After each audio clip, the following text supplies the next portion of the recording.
Yo, hey guys, it's Beast, back with some more beastly content, and I debated for a little bit on how I was going to do this, and I've just decided to do just kind of a live tour of this. We're going to be doing an MTV Cribs tour of this. So this is the crib. Welcome to Paradise Labs. This is a 3-plot base build. So this is my base for the Deviated secure scenario. We're not going to talk about the one-man hive right now. It's a mess. That's all I can say. But this is my new base for Deviated Secure. Well, new base, but it's 4 phases old, so like a month old now. Regardless, so let's get on into this. I've been building this forever. So this first little area here, this is actually a bunch of Deviated storage containers here. And then we got like a nice little lobby area here. Let's go ahead and get a good view of this. Check it out, guys. So this is actually a shop area. I'm going to be listing up tier 5 grenades. I'm going to be listing up XP aggregators for dirt cheap. I'm just going to be listing up pretty much anything you might need, you know. The crystals, maybe I'll get some stardust in here one day, though it's going to require a lot more fuel supply. I'm not 100% sure on if I'm going to have stardust in here. I really don't want to, just because, you know, kind of got to find that source yourself. But regardless, yeah, check it out. So this is the first floor. This is a little interest foyer area, mainly just the shop area. Also, we got a bunch of storage crates here. We'll explain why these are here in a bit. Same with the Deviation storage containers. And then we got the 2 receptionists here. So we got the Spider, and Professor Joy. So check out Professor Joy and Spider right here. They are the 2 NPCs. Well, really, they're armor stands, but they are the NPCs in my eyes. So we're going to go ahead and head on into this left wing here first. So check it out here, guys. So we got the water purification station going on here. So this is a lot of purified water daily. They make about 4K a day each, and then they're just stacked up. They're just stacked up with purified water for days and days. I only have to fill containers like every once a week, really. So I just grab a bunch of water and I run through the 3 containers I have to fill. Well, 2 containers, because that last one there is actually connected to the 3rd crop facility. So I downsized on this. I didn't want to build a bunch of crop facilities. I wanted to use just the gardener facilities for this, and I really like it. It actually worked out pretty well. I still get a good amount of contaminated plants. Now the thing is, I still need to get a grocery room in this side because I just recently finished this side and I don't actually even have the plots built yet. But regardless, I felt like the base was close enough for a tour. There's not going to be too many changes coming up from now. I just need to, you know, add some more plots. Might decorate it just a tiny bit more. But overall, I am very happy with how this base is. So like I said, this is the left wing. This is plot A, I guess you'd call it. So we got a little kitchen area with stoves for cooking. I do actually have 2 perk on one of my alts. I don't think I have it placed though. And then we have a bunch of paper dolls here, and we also have paper dolls up top. Now we've gotten like 3 of the new paper dolls. We may eventually see them. Oh, and then one other thing. Underneath the stairs here is storage terminal 1. I wish I could rename this, honestly, because if I could, I would rename it to PC, because it's pretty much a PC here. So let's go ahead and check it out. How much deviation storage do we have? A whopping 560 deviations can be stored in this PC. Now, this is the backup PC. I actually haven't had to use it yet, because I have another PC in the next portion. So we're going to go back out into the foyer and take the stairs. You can just jump up there with the gravity lift thing.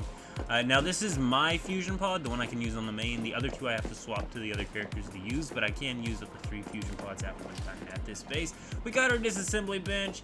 I don't think this is the highest level supplies bench, or whatever it is, the highest level gears bench. So yeah, we got our gear and supply benches there. We got all the deviation, you know, just for the whim deviation. So we're gonna add 2 more grocery rooms there, and then yeah, that's it. That's it for that side.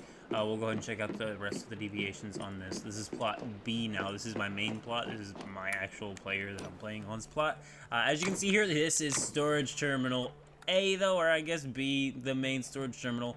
It's just an easy dump. I dump literally any materials I have here.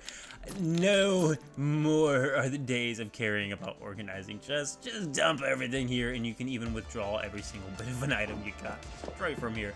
So very, very nice. This is also the garage, as you can see right here, just where I repair my vehicles. So yeah, aside from the garage, let's go ahead and make our way up these stairs. This is going to be into the back plot, and then eventually the 2nd floor. Now, we could have gotten to the 2nd floor. Let's go ahead and turn around here. I have my movement slowed so that, like, maybe I don't jitter around as much. So there's actually an elevator right there. If you step on that pad, it'll take you up to the 2nd floor, but we're not to the 2nd floor yet, though. This kind of feels like a 2nd floor here too. So as you can see here, though, here is the 3rd side of it. So we got H37s going on here. I want to fill this up all the way with H37s, except for right here. I'm going to put another grocery room here, and I'm going to have 3 grocery rooms going on with the contaminated plants. I don't even think I have my seeds down right now, because I'm working on that 3rd plot, and I wanted to disperse the seeds across 3 plots. I'm kind of thinking just doing like 2 plots for the contaminated seeds, and that third plot being a breeding boost fertilizer of some sort, because it really would be nice to have a few more contaminated seeds for maximum output of acid. But we are getting decent acid out of that. We also have our flame frogs back here on this back wall, and then fusion chamber number 3 here, which we swap over to this character, we can use it. We swap to the other character, we can use it, and we can drop all of our deviations to any of the characters at any time, drop them on the ground, swap to the other character, and pick them up again. It's pretty nice. So this here is the primary PC, so let's go ahead and check it out. Let's see what all is in this. So first of all, I do have I think it's just one single 64 slot storage crate under there, just so that I have some storage here, so I can store things like acid or other things I might want to use in the furnace. So all my Poke items are stored there.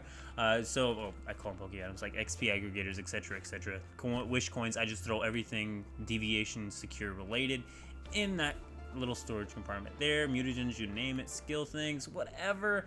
But as you can see here, here's my PC. We're using 166 slots to this, and we actually kind of have like more stuff we should throw in here already. So let's go ahead and just check that out. Yeah, see, you know what I'm saying? You think maybe we should do that? Let's do that. There we go. Now we're at 261. So check it out, my PC. I really wish I could rename these storage terminals. I would so name them PC1, PC2. So here's the furnace array right here. These are not 5 perked or anything. I haven't like bothered dealing with the server to actually get that done. I have 3 perked myself. It works good enough. We do have the oil processing, so that is how I make my own Stardust source. I literally just go to the TP tower right outside, and I'll go ahead and show you this just so that you know, in case you're struggling with Stardust source or trying to figure out what to do on this scenario. This TP tower right here, just go to it. It's a polluted zone. There's a ton of Stardust ore here. You can mine it here. And then I just buy my fuel on the market, honestly. So I buy fuel, and boom, I have a ton of Stardust source, and also I have the crystal crafting ability, so I can craft crystals as well using the Stardust that I can craft. So that's why I'm going to be selling these crystals eventually, because I'm kind of done with S tier deviations. I'm just about to be making a Chaos Wish, and we might actually just make that in this video. But regardless, let's go ahead and head up here. Furnace array, we smelt all our ores here. We have a ton of Digbees. I think on the way up here, I forgot to mention it, but that hallway that we went by as we went up those stairs is actually a Digby hall. I forgot to mention that. There's a ton of Digbees there. We have a few of the creeper deviations as well. Up here is just the synthesis bench area for now. Also, there is water container A and water container B over on that far side right there. Those are the 2 containers I have to bring purified water to every week or so. They should be plenty filled right now. Now we also have our mining platform. This is the rest of the 2nd floor. This is where the base is at currently, and this is pretty much the end of it. We're going to take our elevator down. We have tungsten mining platforms here, and then we also have a couple that are doing binding stones. Now, while these don't really put out that much a day, they can stack up, and it does look like I collected this recently. It's like 5 to 10 a day. Like, I'm not kidding you. It's a low amount of binding stones you actually get out of the mining platforms. You do want to have a bunch of them built, but they are passive binding stones, even though they're also passive from paper dolls. But regardless, here we are in the elevator now, like I told you, back here on the main spot. So pretty nice little elevator here. I just added this. It should help out with navigation just a little bit. If I need up here, I can get up here instantly directly from my storage area now. You do have to keep an eye on the durability of these damn doors, which drives me absolutely mad in this game, and always has. But for now, I do believe this is just about the end of the tour here, guys. I might do some cinematic shots. I really should, honestly, because this is my favorite base. Aside from that, I do highly suggest any of you who are playing on Deviated Secure X0001 to head on over to World 3, and then all you have to do, actually, is just go to this gym in the top of the map, right above the wave area. It's a level 46 gym in Paradise Hinterland, and my base is just outside of it on World 3. So yeah, Deviated Secure X0001, and you can take a tour of this lovely laboratory yourself. Also, earlier when I was playing, there was actually flowers that spawned up here. The devs added some flowers up here to where bee deviations can spawn. I'm not sure if that was just a random encounter situation or if they're gonna eventually respawn. I did defeat them and the flowers went away, but the flowers might even be there, so you can also get yourself some bees. There, my gingerbread men are. I need a ton more. I have a ton of shinies to form. I don't know about y'all, but I'm gonna go ahead and get out of here. Give a beast mode.